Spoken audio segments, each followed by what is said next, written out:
here. So Bill Cirullo, the principal of Riverside Elementary School.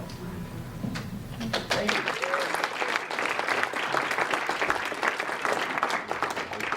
When tending a garden, there are many factors that help seeds grow. Principal Cirullo has supported environmental projects at Riverside School for over 25 years.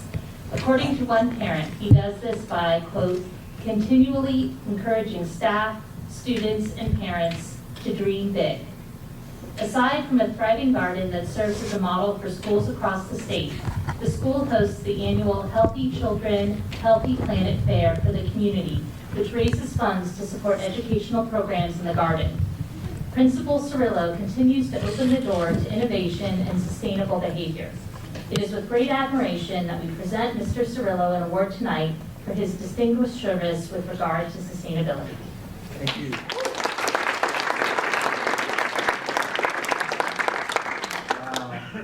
Well, thank you so very much.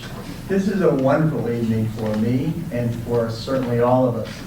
And as a guy whose family's been here for over 300 years, so Princeton sustained it pretty well over time. So that's a true story. Our family's been here for a long time. So it's a great pleasure for me to stand in front of you tonight and say thank you so very much to your group for recognizing primarily our school and its people. We have a remarkable place at Riverside School. It's just, and I think that's part of this. When we talk about sustainability, it's people who do this. And it's the beautiful community and the surroundings there that allow us to do the good works that we do. So it starts many years ago. It maybe starts with an idea from others, or maybe I had some small part in generating that to a larger idea. But the idea of Riverside being a place of big ideas and being a place of warmth for people is really an incredible concept. And so part of, we are educators over there. And so part of it is about building beautiful and rich and curious and responsible ways for kids to see themselves in the world. And so the idea of bringing gardens and bringing all this environmental thoughtfulness to our place of study and our place of communications is a natural for us. And I know my work, and I think of it over time, is what is really my work is really to build good environments and healthy environments for people to thrive.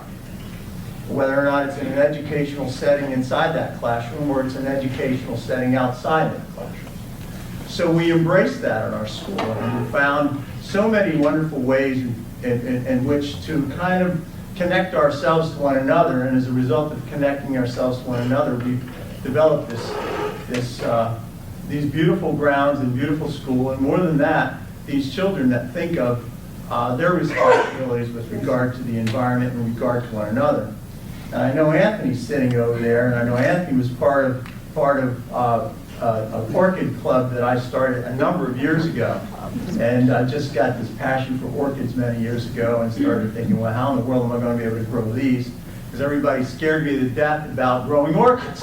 Because you can't grow them. Well, yes, you can. And so I was talking with Anthony tonight, and he said, it's been 7 years now?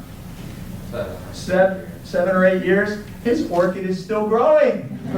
So I'm so proud of you for doing that. So we're a place that, it could go back to Joni Dabbs, who one of our community folks to help us develop the interior gardens. And then, of course, now our lovely and beautiful Dorothy Mullen, who has done so very much for us and embraced our kids, and along with our teachers who have done that. So really, I guess my message here tonight is that it's something that we value. It's become a natural outgrowth of what we value in terms of what kids learn, how we integrate it to what they learn. And if you read about what we've done with our math studies and our science studies and our social studies, we look at it as a way to make those great integrations and great ways for kids to gain appreciation for the world about them. Because ultimately, it's all about people. And it's all about people living in environments that they enjoy and they love and they take responsibility for. So that's where we've come from. So the richness of that is something that we love and adore at our school every day. So I want to thank you. I want to thank Beth, who's been my buddy over there for years in developing these and developing healthy children, healthy planet. And we welcome you to be part of our learning and part of our teaching. We find that responsibility within our town and as it extends across the state. And we've been very fortunate to have so many people come into our school over time. We had the agricultural commissioner there some couple years ago on Dorothy's invitation to embrace this beautiful thing that your group has allowed us to participate in, to see. So thank you so very much. I'm very honored by this. I can't tell you. I was so surprised by it. And I've had so many wonderful people come up and say, "Oh, Bill." And I said, "No, not oh, Bill. Oh, Riverside community and Princeton community for being such a beautiful place that allows us to think big and to think responsibly about what we do." So thank you very much.